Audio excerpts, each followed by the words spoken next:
vision is to build a healthier world through global collaboration. This has been WISH's mission from the start, to bring people together, to develop, to promote, to disseminate innovations that can really transform the world. Nurturing the WISH community has become even more vital in the face of social and political upheavals across the globe. Thanks to the amazing work of Sultana Afdal and the whole WISH team over the next 3 days, it is my hope that we can learn together, inspire each other to achieve our shared ambitions. We can show the world how, in place of discord and division, collaboration and cooperation can help us meet the challenges we face. With the power of the WISH community, we can promote better health for everyone and broaden access to high-quality care for all. This is what we mean by healing the future. Thank you.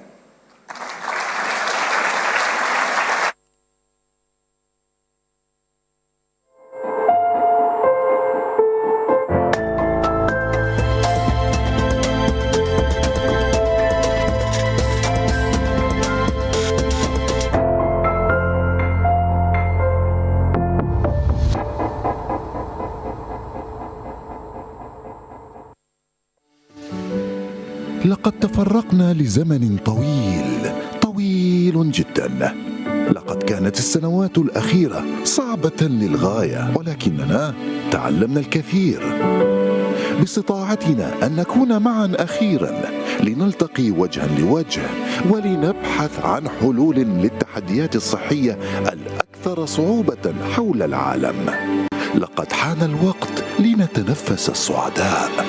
ها نحن مستعدون، فهناك الكثير لنقوم به.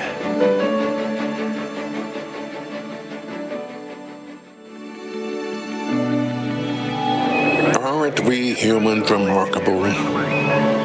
Adapting, innovating, curing disease.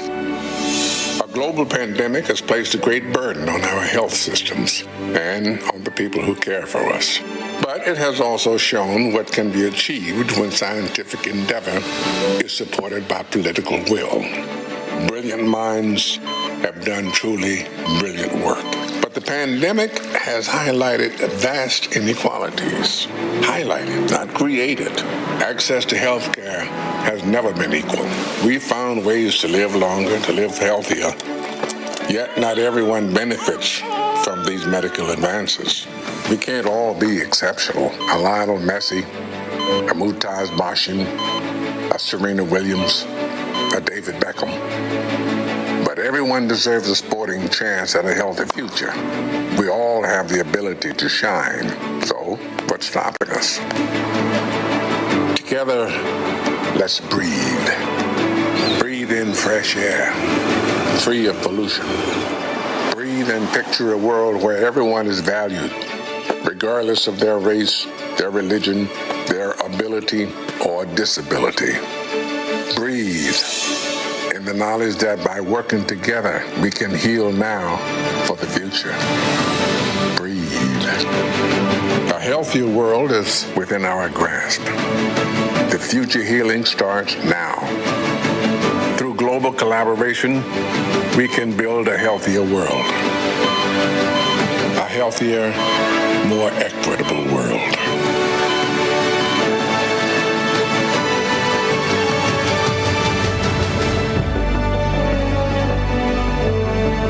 هناك ضوء في آخر النفق، ويحدون الأمل بينما نستشرف المستقبل. لدينا ما يكفي للمضي قدما وللتماثل للشفاء.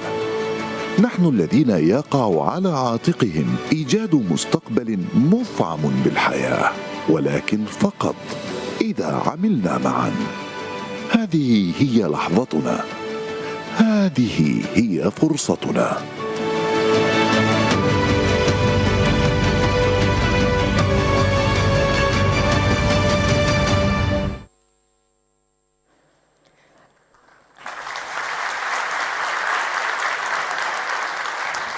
And we'd like to thank Morgan Freeman for his contribution to the Wish opening film, and we hope you're excited about the summit ahead. We're now delighted to be joined by Her Excellency Samia Suluhu Hassan, President of Tanzania. President Hassan, the first woman to hold this position in Tanzania, has been a long-time champion of women's health and economic empowerment. She served on the UN High-Level Panel on Women's Economic Empowerment, overseen several national and regional initiatives building women's entrepreneurial skills, and launched a campaign to reduce maternal and newborn deaths.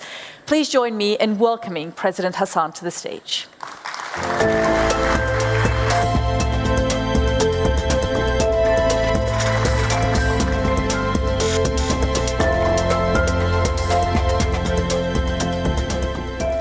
Your Highness, Sheikh Hamoza bin Nasir, Chairperson of the Carter Foundation, Highnesses, Excellencies, Heads of Delegations, distinguished participants from across the globe, ladies and gentlemen, a very good morning to you all.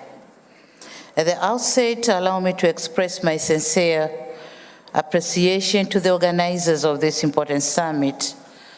I'm confident that this gathering will boast presence of acclaimed experts, will be an avenue not only to share valuable insights, but will also be crucial in providing us with concrete outcomes to rapidly expand and scale up health innovations. In this regard, I wish to commend Her Highness Sheikh Hamoza, Chairperson of the Qatar Foundation, for the cordial invitation and for hosting this summit successfully, and has contributed and consistently over the last 6 years, during which time WISH has contributed immensely to the literature on health issues. In addition, it has played a key role in influencing government policies on achieving universal health care. It is indeed something that should make all of us around the globe extremely proud. The interest of WISH of having a fair, equitable, and health globe is clearly reflected in the extensive preparatory work that has gone into this summit and at the range of experts gathered here today. I'm witnessing firsthand the enthusiasm of key global players in the health sector to drive efforts to promote healthier and equitable access to health services in order to achieve sustainable development. Certainly, today's conference is a step in the right direction, and I'm in full support of it.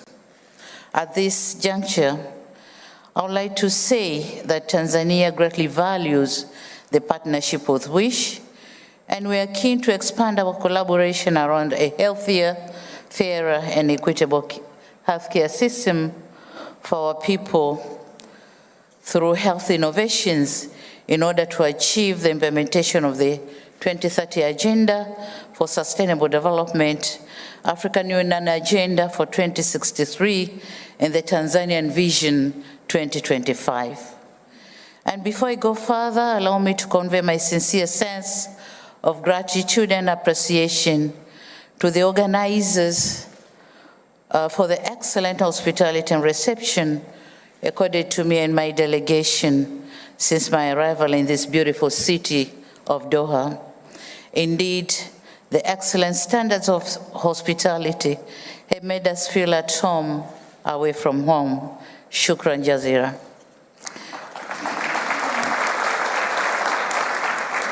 Excellencies, ladies and gentlemen, for decades now, many health systems globally have been facing an increasing demand due to changing patterns of demographic, epidemiological, and socioeconomic transitions. Globalization, urbanization, digitalization, climate change, and aging population have overstretched the capacity of health systems to attain health outcomes.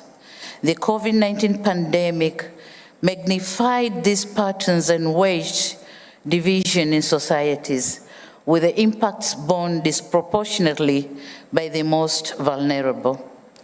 The old adage says, every cloud has a silver lining, and this is the case with the COVID-19 pandemic. Although it has taken so much from us, it has also given us an opportunity to write a new future that is healthier, safer, and fairer. The pandemic provides us with a worthy lesson that health is not a cost to be repressed, but an investment to be prioritized and nurtured. Health forms the core foundation of socioeconomic and political stability. The pandemic provided countries with an opportunity to enhance preparedness and progress towards universal health coverage based on a solid foundation of primary health care. It is disheartening to note that many of the developing countries did not heed the opportunity that COVID-19 provided to undertake an integrated approach, but resorted to fragmented financing, planning, implementing, and monitoring. This approach did not address the prevailing inequalities and disproportionate impact of health emergencies on marginalized and vulnerable populations. Excellencies, ladies and gentlemen, the pandemic's social and economic impacts were felt in myriad ways, making a one-size-fits-all approach to mitigate these effects working inadequately. We often overlook the fact that safe and resilient health facilities need to institute systems, procedures, and capacities that addresses prevention, preparedness, response, and recovery. Why am I saying this? Because we in the Global South have experienced and tackled epidemics in the past through local innovations. And this story was not the same for COVID-19 pandemic, as most of us waited the vaccines from the West, thinking that that can replace the good or the innovations and resolutions, local innovations and resolutions. But we forget sometimes the excellent comes in late, or miss something critical, or is over-engineered. In practice, resilient health system has to earn the trust of communities it serves. We no more ask ourselves, is it well prepared the way we know? What are the constituents of the whatever is brought into our places? So we have a lot to know before we believe on whatever is brought in our places. So what many fail to understand is that most of our countries, the pandemic did not construe the health sector, but did cut across all sectors, and thus requiring an all-inclusive, multi-sectoral approach. Excellencies, ladies and gentlemen, as COVID-19 slowly easing up, concerted efforts is what is needed to match the advent of new epidemics. I wish to advocate that the spirit of multilateralism must be invoked at all times when it comes to epidemics and pandemics. The injustice of COVID-19 should not feature in future calamities. The right to vaccine equity should be a right for all, not a right for few privileged, leaving a major part of the world out of the health innovations journey. And leaving a major part of the world out of the health innovation journey is injustice to humanity. we have to heal the future. Excellencies, ladies and gentlemen, the future of healthcare sector requires improved health outcomes or innovations. Therefore, local innovators should be encouraged to develop their own sustainable path to improve health outcomes. There's also a need to increase evidence-informed guidance and policies in low and middle-income countries to strengthen health systems and improve their receptiveness to innovations. It is our collective responsibility to design and implement innovation that will improve quality of health or health services according to our circumstances and make healthcare safer and affordable to the population. Excellencies, allow me now to share some few examples from Tanzania. My country experiences in some of the health innovation that have demonstrated impact to the population. Like any other sub-Saharan country in Africa, Tanzania has utilized the opportunity of rapid increase of mobile digital technology to establish various innovative interventions, such as M-Mama mobile platform, which connects the pregnant women to the emergency transport to safer health centers. Manufacturing of mobile incubators is another innovation that facilitates referral of neonates from one facility to another. This initiative has significantly decreased neonatal deaths in one region. The next step is to scale up this innovation to the remaining regions of Tanzania mainland and Zanzibar. These two innovations have significantly served or saved the life of mothers and children. Excellencies, ladies and gentlemen, despite the progress made in innovation in Tanzania and other countries in sub-Saharan Africa, we still face a number of challenges to enable their scale and diffusion within the health system. Such challenges include lack of skilled human capital, infrastructure, and funding to facilitate scaling of innovations, among others.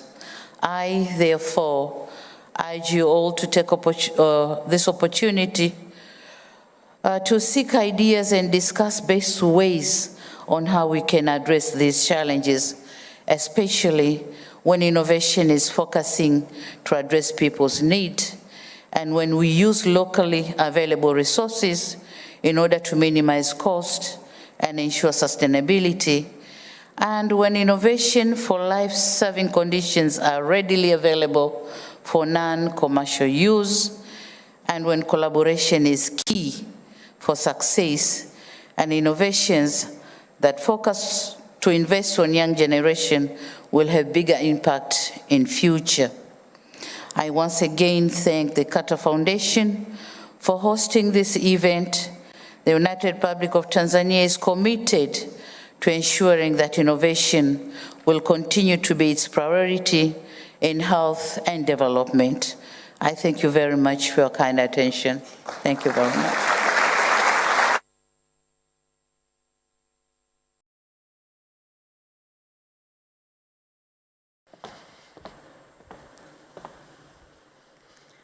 Thank you so much, President Hassan, for those powerful and important words. Our next keynote speaker is a biochemical engineer, entrepreneur, and innovator. He's co-founded more than 70 life science and technology startups over his 35-year-long career. He's the co-founder and chairman of the board of Moderna, whose mRNA vaccine for COVID-19 has saved millions of lives. And he's the founder and CEO of Flagship Pioneering, a company that creates bioplatform companies to transform human health and sustainability. Please join me in welcoming Dr. Nubar Afeyan to the stage.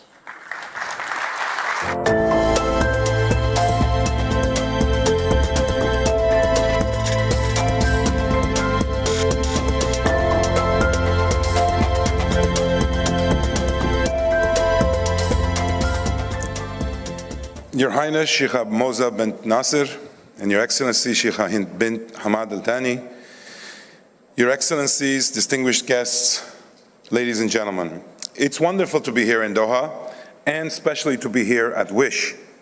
Gatherings like this spark the conversations and commitments that can bring about the healthcare future I think we would all like to imagine. One in which good health is the norm and experienced equitably across the globe. One in which disease is preempted and prevented well in advance of its debilitating effects. As the saying goes, adding years to life and life to years. And one in which pandemics are stopped in their tracks before they start. I think we can all agree that we would wish for that and more. Now I'm going to ask you to join me on a journey of imagination today, using what in my view is the biggest mental faculty we have innately as humans. Because our particular moment in time requires imagination, every bit as much as it requires ingenuity, resilience, diplomacy, collaboration, and hard work. I hardly have to say what imagination can do when put into action here in Qatar. Seeing the country rise during the past decades is a very good example of how large leaps can be made as a result of highly imaginary plans, the right resources, and execution.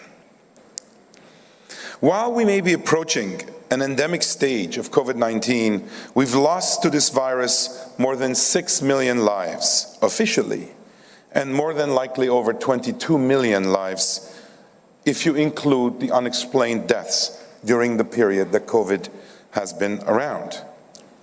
And I believe we remain unprepared for future pandemic threats. Add to this the war in Ukraine with its far-reaching impacts, driving up prices in global food, energy, and fertilizer markets that increase the cost of living to levels not seen in more than a generation. Inflation worsening even further by extreme weather events like climate change. And all of that factor into converging to stoke social unrest and tensions that tear away at the fabric of a just and peaceful society. Now, imagination may seem trivial in the face of these challenges, and you may even consider it particularly strange that a scientist is willing to talk about fantastical imagination when in fact rigorous scientific inquiry seems to be at direct opposition to such fantasy. At my company, Flagship Pioneering, we think of these things as indivisible. In fact, we believe most big leaps and breakthrough science have their origins in imagining a future scientific possibility beyond what seems reasonable, and then subjecting that to the idea of Darwinian evolution, Darwinian selection pressure. This union of imagination and rigorous science work together in a future backwards process that reveals whether a previously unimagined possibility, what we call today impossibility, can become a viable reality. Critical to this process is learning learning to resist the urge to discriminate against these far-flung ideas, creating space for us all to feel comfortable positing and defending seemingly silly, crazy ideas, because they in fact are the seeds to the next generation of innovation. I am founder and CEO of Flagship Pioneering, a company of professional innovator and entrepreneurs that conceives, creates, resources, and develops first of their kind bioplatform companies to transform human health and sustainability.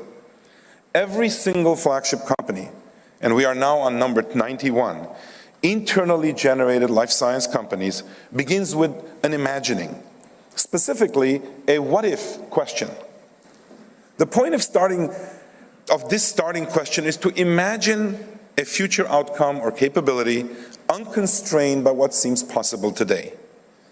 What if we could uncover and use certain viruses that colonize our bodies naturally to deliver therapeutics safely and repeatedly? Exploring and eventually answering this question led to the creation of Ring Therapeutics. What if a subset of microbes that colonize our guts can be isolated and delivered in a pill to restore a healthy microbiome?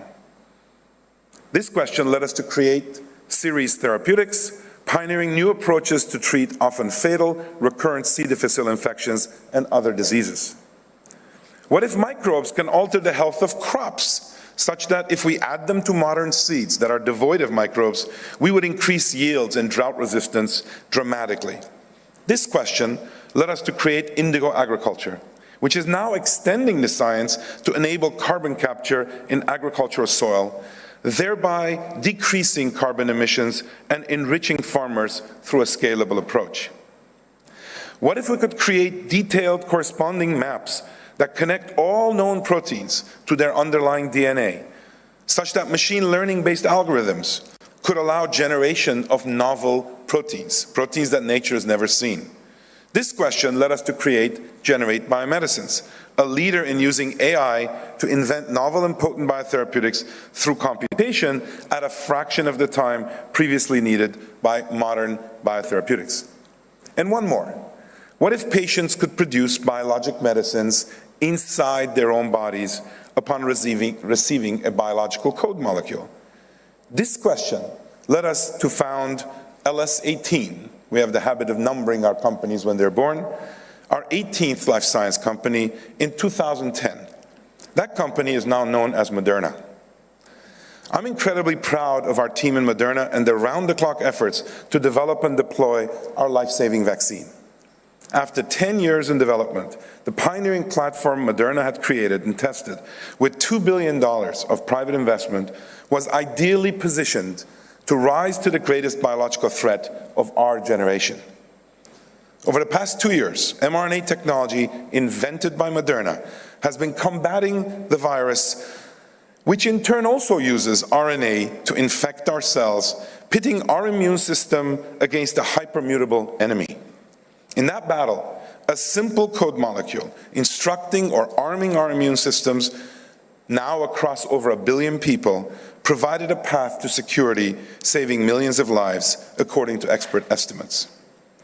Importantly, Moderna designed the vaccine in 2 days, using only computers, developed towards the first in-human data in 42 days, and ultimately got regulatory approval for distribution in record time, about 10 months, what is widely documented as the most effective vaccine against COVID. But even more importantly, we did so with a commitment to equity at every stage. In the summer of 2020, we slowed enrollment of our US clinical trials to make sure our vaccine data painted a representative and diverse picture. This led our vaccine to be approved 1 week after that of a competitor. If we had to make the same decision to slow down our trials by several weeks in order to be more inclusive of diversity, we would do the same thing again. In October 2020, we became the first company to commit to not enforcing COVID-19 patent rights during the pandemic. And in 2022, to underscore our commitment to health equity in low and middle income countries, we updated our patent pledge to never enforce COVID-19 vaccine patents against manufacturers of vaccines for sole use in the 92 low to middle income countries. We are also alone in that act. To enable production of our vaccines in different continents, we are establishing what we call resilience plans. We recently announced our plans to build such a plant in Kenya with a capacity of over 500 million doses per year output to serve the region. This, alongside a number of such other plants, will make it easier for us to supply globally when the next pandemic arises. We also realize that we need to apply our technology to address many more diseases that afflict certain low to middle income countries. To this end, we're advancing a portfolio of 15 vaccine programs through human clinical studies that target emerging or neglected infectious diseases. We've prioritized work against pathogens identified as persistent global health threats, including HIV, tuberculosis, and malaria, neglected tropical diseases, and the priority pathogens of the WHO and CEPI. We believe collaboration is key to harness the power of mRNA to tackle the world's greatest global public health threats.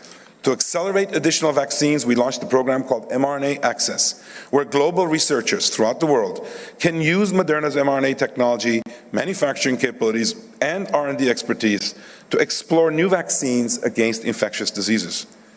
And we have a next-generation vaccine against COVID-19 called mRNA 1283 in development, designed to be stable at refrigerated temperatures for efficient distribution in developing countries. We just launched, as many of you hopefully have heard, a new bivalent vaccine to combat old and new strains alike, and we will stand guard on this front with new vaccines for as long as needed. Now, beyond applications for pandemic vaccines, the same mRNA technology and platforms being applied across an extensive pipeline that includes 46 human clinical programs, half of them in vaccines, half in therapeutics. What's truly unique about this platform is that a small change in the code of mRNA allows us to make a completely different protein delivered safely with the now proven nanoparticle technology. Now, as you heard from Lord Darcy, beyond the battle between the virus and our immune systems, what we witnessed beginning in the winter of 2020 is also a collision between a fast pandemic, SARS-CoV-2, and the slow pandemics of obesity, heart disease, diabetes, and other chronic diseases that are now alarmingly prevalent and distressingly unequal in who they afflict. The vast majority of those who suffered hospitalization or death from COVID had one or more of these underlying conditions. Take diabetes. 1 in 4 African Americans in the US suffer from the disease, increasing their risk of serious illness from COVID, while only 14% of whites in the same age range do. Hispanic and Black residents of Massachusetts, for example, where our company is based, are about 4.3 and 2.7 times more likely, respectively, to be infected with COVID-19 and 1.7 and 2.3 times more likely to be hospitalized from the virus than white residents. COVID's toll in the United States and elsewhere across the globe has been deeply, unjustly unequal. And the efforts for all of us in the room to advance human health are taking place against the backdrop of what we call a healthcare system, but in reality is a sick care system. We spend an enormous amount of time, effort, and money treating people once they are sick, rather than trying to help keep them healthy. A 2017 study of OECD countries showed that nearly 98% of spend on healthcare was for treating illness, leaving only 2% going to interventions and diagnostics that hold the potential to keep us from even getting sick in the first place. By waiting for disease to manifest, costs are higher, preventing many from accessing care, and outcomes are worse. Early detection that preempts disease or reverses or manages a pre-disease condition could offer a solution to healthcare inequities. Think of this as preempting or, say, delaying disease. The application of leading-edge biological science, such as what many of the laboratories nearby conduct, added to digital technologies, allow us to think of setting new goals for population health that complement our current public health goals. Advances in biology and computation, especially the most recent advances in machine learning, will make all this impossible actually quite possible. The same science, the same type of interventions, the same biomarker discoveries being deployed once we are sick can be put to use upstream of disease. We must decide to secure our health instead of resigning ourselves to getting sick and only then receiving treatment. We have all the tools to work back from this future possibility and make it a reality. We must only summon the will. Our goal should be to direct the molecular understanding and precision tools we've been developing to treat late-stage disease towards pre-disease. Can we think about eradicating, which means literally pulling up by the roots, disease? We've done this in certain cancers, many viral infections. Why can't we do it with many more? We just witnessed what disease prevention at the population scale can lead to in the form of the vaccine. And we know what treatments to diseases can do through pharmaceutical agents. But what we have yet to broadly realize is the practice of eradicating a specific disease before it takes hold. This, to me, is what we wish for. This is what we imagine for the future. We call this space preemptive health and medicine. I want to close by bringing you all along on a new exploration, calling on your imagination once again to ask with us some what-if questions. What if our governments took responsibility for securing our health the way they are responsible for our physical security through our national defenses? What if we could catch disease very early and use treatments that delay or completely derail it? What if we could detect the precursors that precede most diseases and then intervene or preempt them before they advance? What if we could measure our antibody levels at home, evaluating our risk and planning accordingly, especially when contagious diseases are highly present? What if we could design a global pathogen shield, developing vaccines for viral variants that have not yet emerged? You might think that's impossible. It turns out that you can pretty well predict the next variants if you have the computational capability.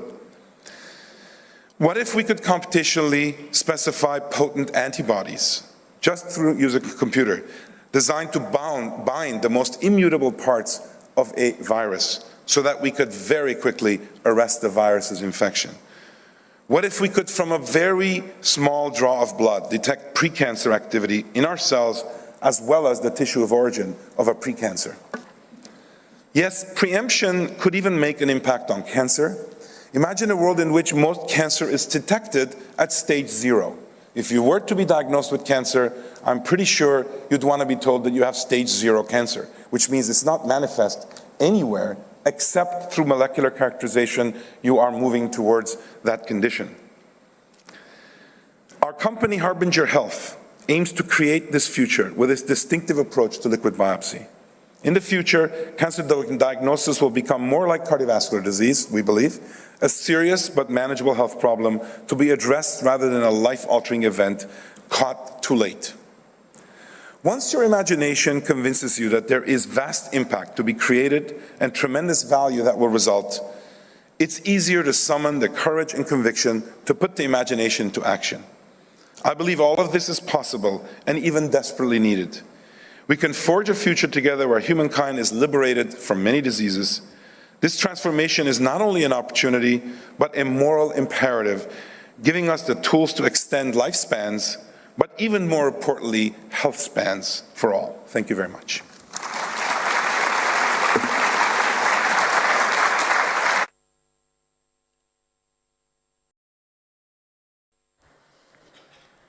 Thank you so much, Dr. Afeyan, for raising those important and critical questions. A lot of food for thought there. Now, throughout the next 3 days, you have numerous opportunities to engage with this year's summit and its contributors, whether you're joining us online or whether you're present here in the room. This year's innovation competition finalists, some of whom you heard from prior to the start of the opening, can also be found at their booth in the WACOD Startup Zone. And you can also watch them pitch the exciting innovations they're launching to address areas of need on the QDB Spotlight stage during break from the main sessions. And should you want to briefly escape the action here, then you can check out the newly introduced Zulal Wellness Lounge. We'll also host a number of informal Agora sessions where a moderator and expert will engage with the audience around topics such as whether we've actually learned anything from the last pandemic or whether we're mindlessly heading into a new one. And of course, we'll have an array of panels, keynotes, and conversations focused around this year's 4 key themes: the COVID-19 legacy, sport and health, disability, and wellness. Now, on that note, I'm delighted to welcome to the stage the participants for our first panel on building health-resilient systems. If you could please join me up on the stage.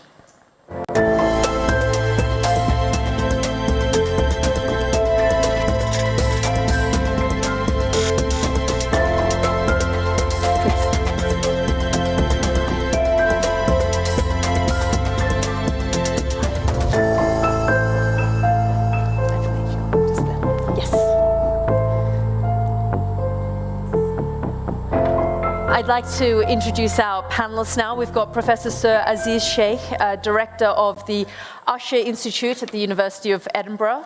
Dr. Ahmed Al-Madari, Regional Director for EMRO for the WHO. Her Excellency Dr. Hanan Al-Khouari, Minister of Public Health, Qatar.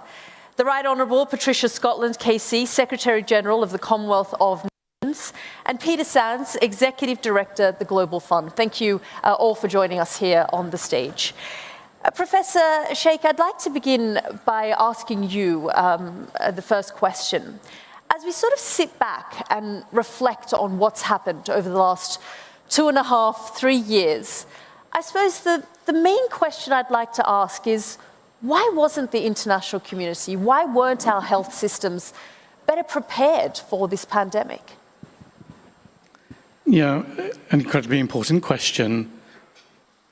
So, I think there are kind of 4 issues that strike me. One is that really, if we look around the world, the majority of countries didn't really have pandemic preparedness plans in place. And if you don't have those plans in place, then you have to make up the rules under incredibly difficult circumstances. The second thing is that where those plans were in place, they tended to be focused on previous pandemics.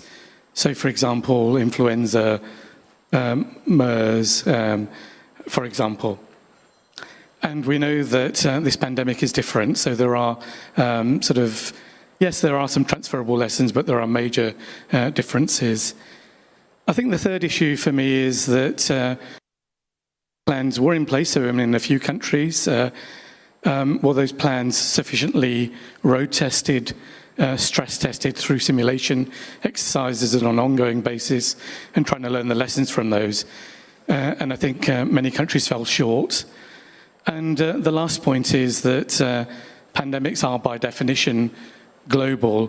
And so national plans are important, but what we need is regional and international collaboration.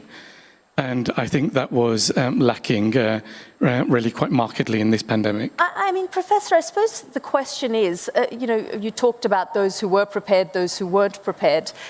But given there weren't any shortages of warnings, there were global warnings, reports written, discussions by many people, experts here in the room as well, who spoke about the fact that we're on the heels of a major global pandemic, yet it wasn't taken seriously. Yes, I think pandemics will come. They've come throughout history, they will continue to come. But what we tend to do in healthcare is respond, in kind of very sporadic ways. So there's lumpy funding. Rather than sort of continuous preparation, it tends to be really as a kind of a response to the pandemic that's being encountered. So I think that is a kind of an incredibly important issue. Obviously, ministers of health are grappling with all sorts of other issues. And so if this is not sort of staring in the face, then resources, I think, tend to get diverted. And unfortunately, I think we're already beginning to see that, even though we're not out of the current pandemic. So there are other things which are kind of rising to the top of the pile. Pandemic preparedness, resilience. I think in many countries we're seeing sort of interest being shifted already, I think. And you've made certain recommendations through your reports about what to do in the short term, the mid-term, and the long term. And you've also called on the WHO to take a more leading approach so that we can hold the global community accountable. Can you tell us a little bit more about that? Yes, I think the World Health Organization is an absolutely fantastic organization, has incredible convening power. And so their involvement in this work, I think, is incredibly important. I'm really pleased that we've got WHO representatives here today. I think they can play a role. They can help in terms of convening, sharing of information. Clearly they have a pivotal role in declaring pandemics. But I think, as we move forward, we need to be better prepared. And how can they actually help support countries in developing those plans? Perhaps, helping them in terms of testing their plans formally, identifying weaknesses, and allowing countries and nation states to be able to be put into a better position. So I think WHO has got a pivotal role in that respect. I want to bring you in, Dr. Matari, because when we talk about the role of the WHO came under a lot of pressure, especially at the early stages of the pandemic. But can you tell us what the role of the WHO was? Because, I would interview representatives of the WHO and say, why aren't you telling nation states to tell their citizens to wear masks, for example? But You can't actually dictate, you can only advise. That's correct, isn't it? I think you've got your mic just next to you. Thank you very much for inviting me to this important discussion. It is my great pleasure and honor, and thank you for asking this question. In fact, since its establishment in 1948, WHO have been working very closely with member states, either members of WHO or other states that are not yet members, and global, regional, and national organizations as a global health leader, to make sure that every citizen everywhere on earth is receiving health care they deserve, they need, and focusing on the concept, as have been mentioned by our earlier speakers, on health before focusing on diseases. And that was the basic concept, based on the definition of health that have been given by WHO tens of years back, which is a state of complete physical, mental, social, health. It is not just absence of a disease. So that was the basic concept of WHO. Since that time, 1948, until today, WHO have been working with the member states on establishing many frameworks, initiatives, and introducing a lot of regulations to make sure that member states are following these evidence-based technical guidance from WHO. And one of the examples is the IHR, the International Health Regulation 2005, which have asked all member states to adhere and follow certain rules and regulations when it comes into dealing with outbreaks, epidemics, and pandemics. And COVID-19 is an example. Are they listening, though?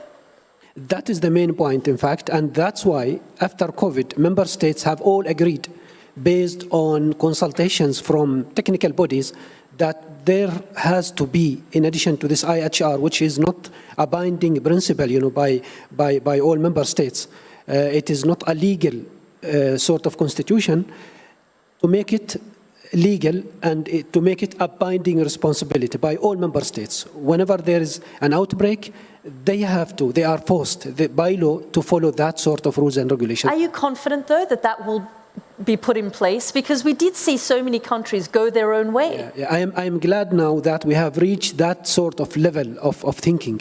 And that's why, in fact, we have established, based on member states' recommendation in our last meeting, the Intergovernmental Negotiating Body, which is looking at that missing part, as you said, the legality of whatever rules and regulations WHO produce and member states need to follow.